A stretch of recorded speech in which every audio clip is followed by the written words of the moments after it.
धीरे धीरे गूंजता है शंख का स्वर। समय ठहर जाता है। आकाश, जल, पवन, कुछ भी नहीं, केवल शून्य। यह वह क्षण था जब न था दिन, न रात, न था कोई लोक, न दिशा, न शब्द, न ध्वनि, सिर्फ अनंत मौन जो स्वयं में पूर्ण था। और इसी मौन के मध्य लेटे थे भगवान विष्णु, क्षीरसागर की श्वेत लहरों पर।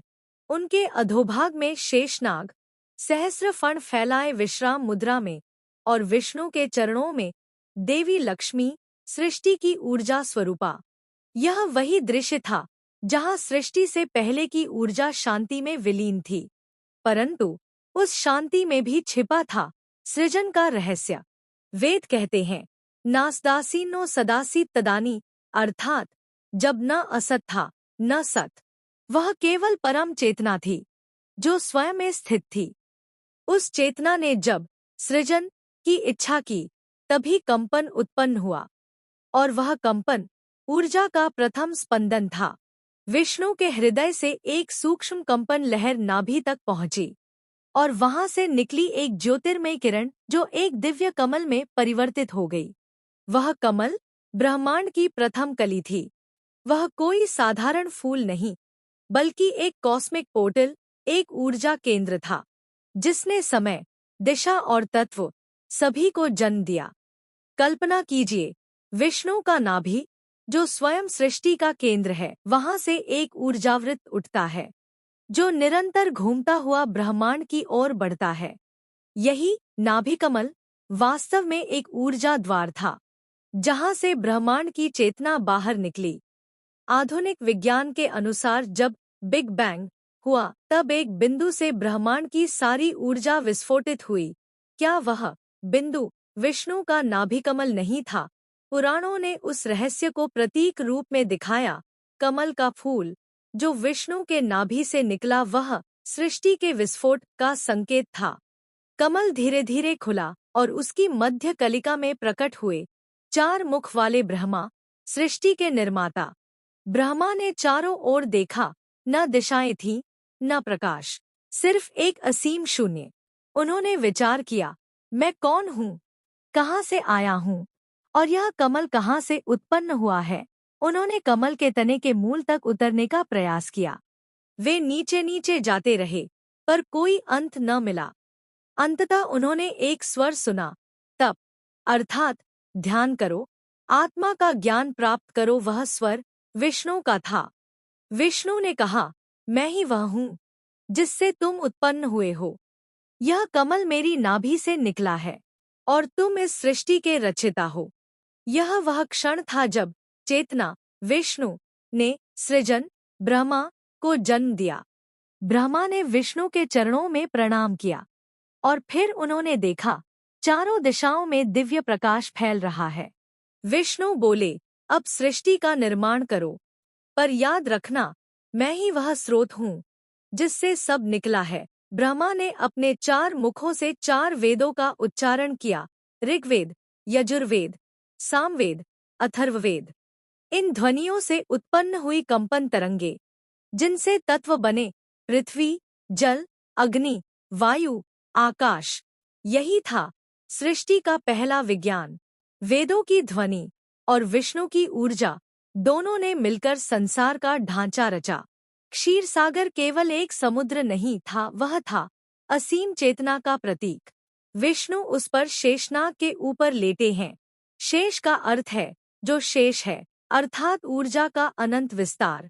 विष्णु का विश्राम समय से परे की अवस्था है।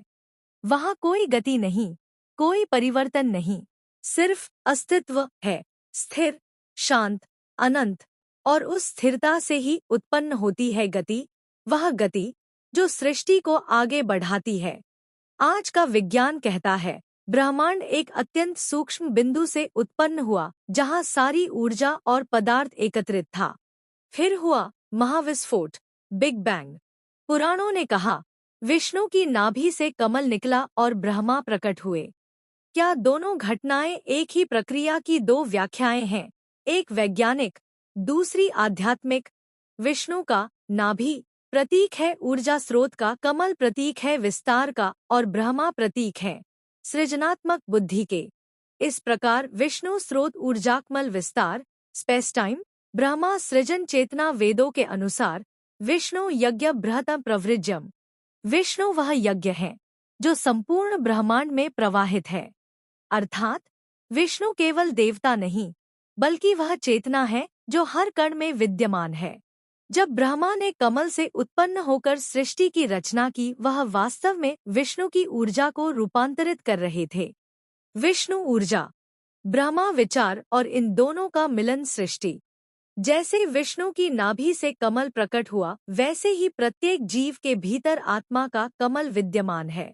योग में कहा गया है नाभि चक्र यानी मणिपुर चक्र, यह वही केंद्र है जहाँ से जीवन की ऊर्जा प्रवाहित होती है। जब यह ऊर्जा ऊपर उठती है तो चेतना विस्तार पाती है और भीतर से ब्रह्मा का दर्शन होता है। इसलिए विष्णु का नाभि कमल केवल ब्रह्मांडीय सृजन नहीं बल्कि आत्मिक सृजन का प्रतीक भी है। कमल का फूल गोलाकार केंद्र से निकले हुए पंखुड़ियों के रूप में फैला हुआ, ठीक वैसा ही जैसा ब्रह्मांडीय विस्तार का मॉडल है। आधुनिक खगोल विज्ञान बताता है ब्रह्मांड किसी केंद्र से लगातार फैल रहा है। यह फैलाव कमल के खुलने जैसा ही है। इसलिए हिंदू प्रतीकवाद में कमल विस्तार, पवित्रता और ऊर्जा प्रवाह का चिन्ह है।